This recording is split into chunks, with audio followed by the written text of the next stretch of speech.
harvesters. Their height was 4 feet, 6 to 8 feet in an exoskeleton suit, which is what we'll be focusing on today. Their skin color was grayish blue or yellow. They're distinctive for telepathy, and they have a caste system. Their homeworld is the Harvester homeworld, and other names are just simply aliens.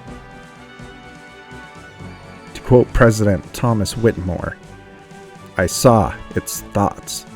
I saw what they're planning to do. They're like locusts. They're moving from planet to planet, their whole civilization. After they've consumed every natural resource, they move on. And we're next." The Harvesters are a race of highly intelligent and incredibly technologically advanced hive-mind extraterrestrial beings.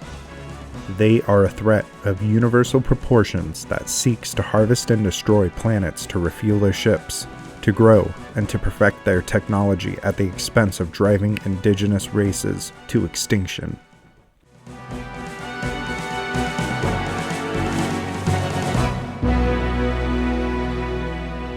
History. The origin of the species, whose real name remains unknown and only known as the Harvesters by the survivors of countless civilizations they have destroyed, is unknown.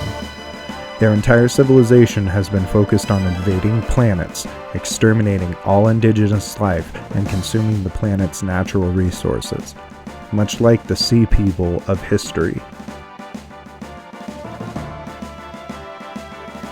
Among the many planets the Harvesters had invaded was a highly advanced civilization of transsentient beings which they had pushed to the brink of extinction. A single survivor of this race gathered other species and survivors from other worlds targeted by the Harvesters to form a coalition to oppose them. For thousands of years, the Harvesters have been at war with this coalition and continues to remain at a stalemate, as no other species were successful in beating back against the Harvesters, and the Harvesters were unable to locate their enemy's planet of origin. Due to this, the Harvesters attempted to hunt down a sapient artificial intelligence, only known as the Sphere, for its vital information on their enemies, especially for possessing the technology that would overcome the Harvesters. Contact with humanity. The first recorded interaction between humanity and the Harvesters was in 1947, when a spaceship crash-landed on the Foster Ranch outside of Roswell, New Mexico. In the crash, 2 aliens were killed, while a third was seriously injured. The crashed ship, the 2 bodies, and the injured alien were brought back to a U.S. Air Force installation outside of Rachel, Nevada, called Homey Airport, later known as Area 51. The survivor died within a matter of weeks. Over the next 49 years, scientists at Area 51 studied the vessel and the alien corpse. However, none of the technology of the ship could be accessed. Vietnam War veteran Russell Cass claimed to have been abducted and experimented on by the Harvesters in 1986. However, the veracity of these claims are debatable, and as such, Cass was largely dismissed for having PTSD.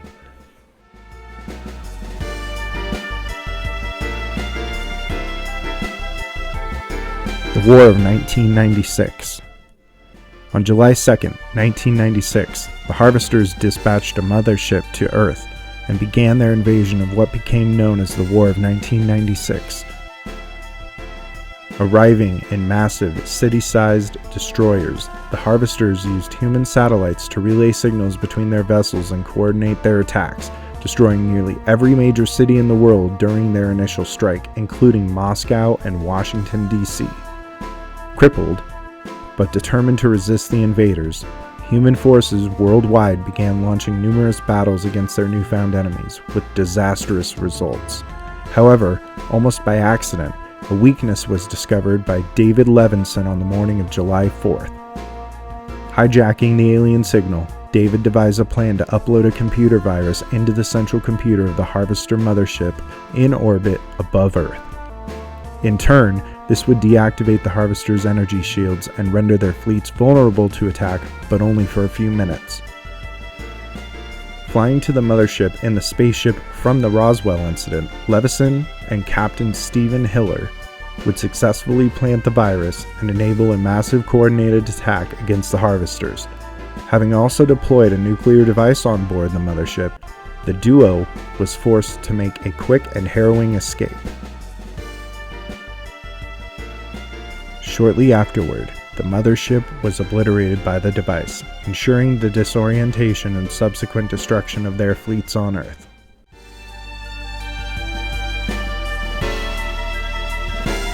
Post-war of 1996.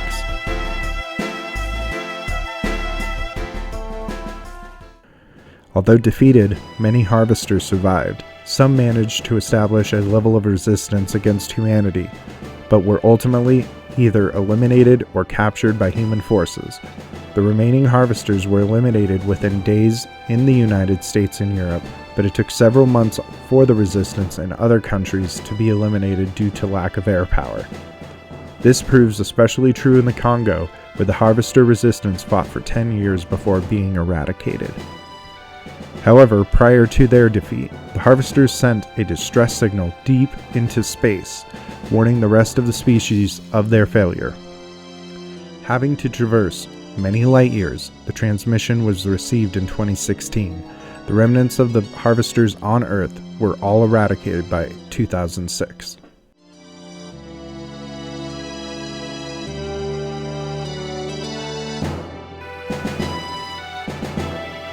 War of 2016.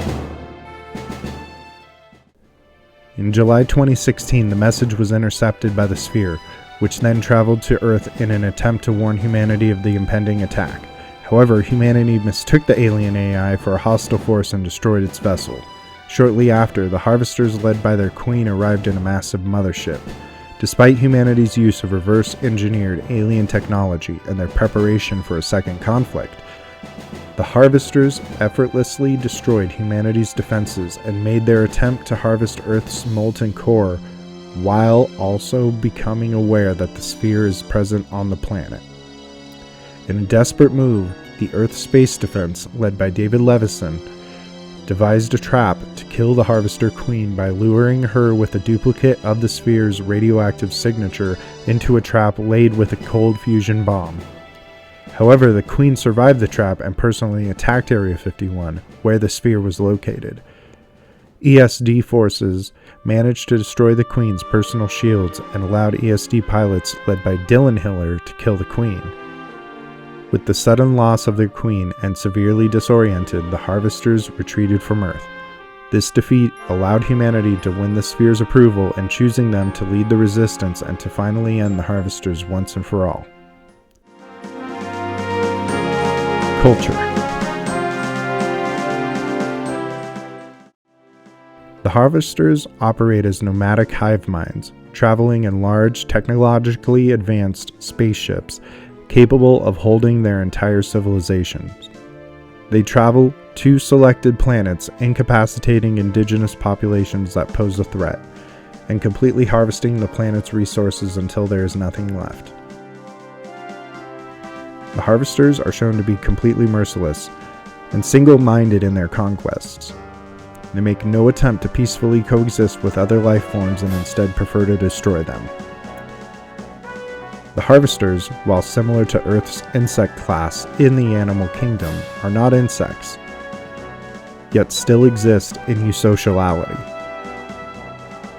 This complements Thomas Whitmore's description of comparing the aliens to the locusts in the War of 1996 due to the alien swarm intelligence and structure with several castes, much like the insect species.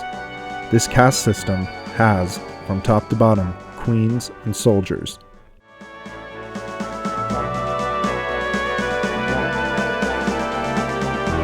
Physiology.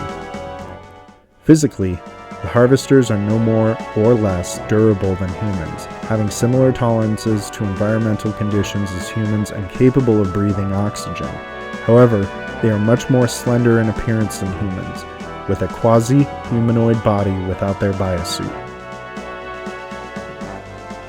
Somewhat shorter than humans, Harvesters are small bluish-gray creatures standing between 3 to 4 feet. They have 2 long arms and feet with 2 digits. The rear section of their head is enlarged, and the face sported 2 large pupil-less reflective eyes that feature white, nictitating membranes in lieu of eyelids. Lacking vocal cords, harvesters communicate by using a sophisticated form of telepathy which could be used to exert mind control to quote-unquote possess other beings, or at least partially, by attaching tentacles from their biosuit to the victim's necks and using their vocal cords to communicate their words with a non-telepathic species.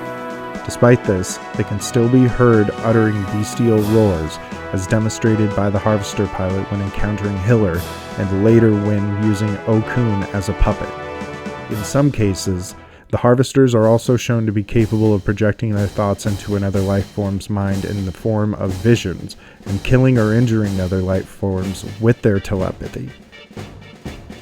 The aftermath of the War of 1996 revealed that this direct mind-to-mind contact with humans leave a residual effect, in which humans share consciousness with the aliens as shown by some humans, such as Okun, Whitmore, and Ubuntu, having first-hand visions of the harvesters. A neural connection with the harvesters presumably can be made through physical contact with an alien, or by suffering its own telepathic assaults. Some encounters result in lengthy comas, while others can pass briefly, leaving the host with a permanent connection to the alien hive mind. The hive mind seems to be activated when in close enough proximity to approaching alien entities, or if a telepathic pulse is being dispersed throughout the collective horde. Alien messages and specific dialogue can be broadcast and intercepted through this connection. Despite this, humans with a connection to the hive mind cannot communicate back with telepathy because they do not have extrasensory perception.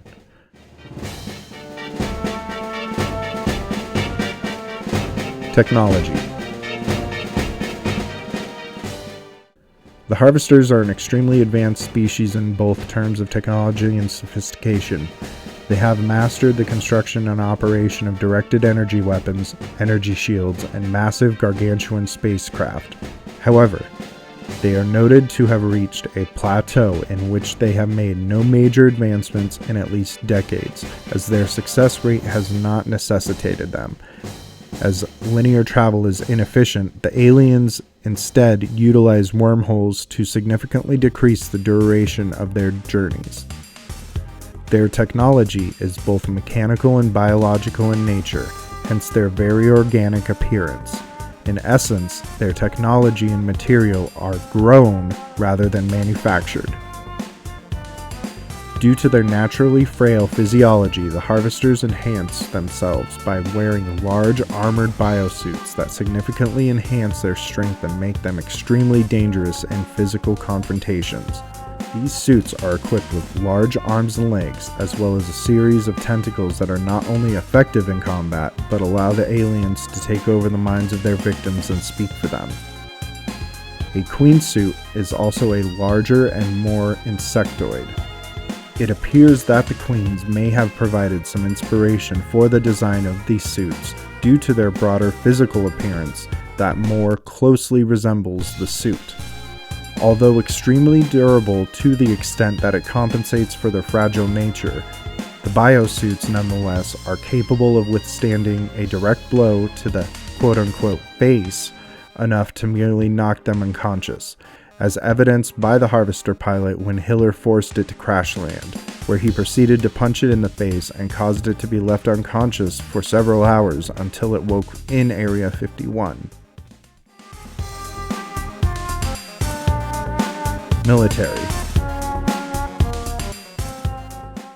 The aliens travel across space in massive motherships that are around 5,000 kilometers in diameter. These massive ships are controlled by a harvester queen, the main individual of the alien species that can order the release of numerous motherships, which are still considerably large and measure approximately 400 kilometers in diameter. Each ship has 83 city destroyers with a diameter of 25 kilometers. Many motherships exist, each commanded by a respective queen. When one queen is killed in action, her ship and fleet are called back to the horde of other harvesters for a new queen to take over. Inside these massive ships exist vital ecosystems and even indigenous plant life.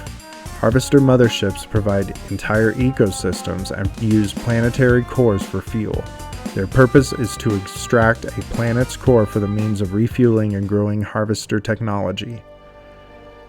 As demonstrated in the War of 1996, the Harvester's military tactics consist of large-scale attacks, destroying a planet's major cities simultaneously using the destroyers, while wiping out the indigenous military forces, and following afterward gathering its natural resources and drilling into the planet's core, and thereby harvesting its thermal energies.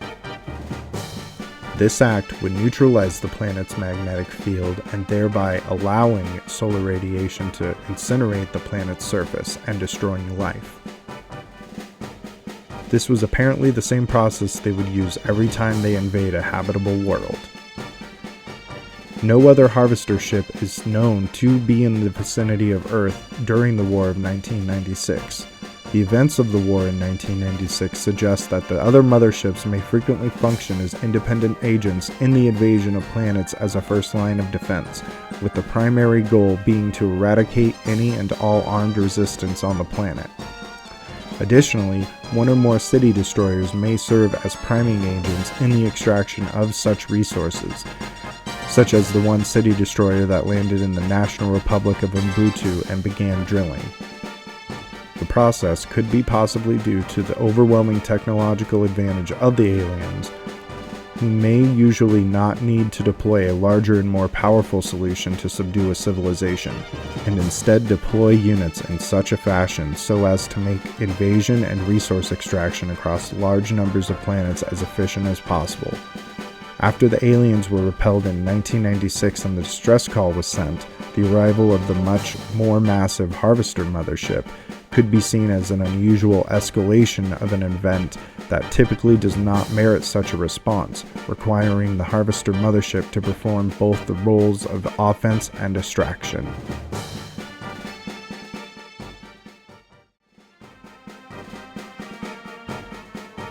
Behind the scenes. The aliens are ambivalent to us. They're like a force of nature, like locusts that show up and destroy a farmer's crops. They aren't good or bad, they are simply a race that moves from planet to planet consuming resources, water, food, air, and we're the next stop. Human beings are like bugs to them, mild annoyances, and they just want us exterminated. They just want us out of the way. They are the new tenants and they're moving in. Dean Devlin. The Harvester's aliens were originally created by production designer Patrick Tatopoulos. Initially, he came up with two different designs for the aliens, one that was more fearsome looking and large, and another that was smaller and more frail, closer to the traditional alien design.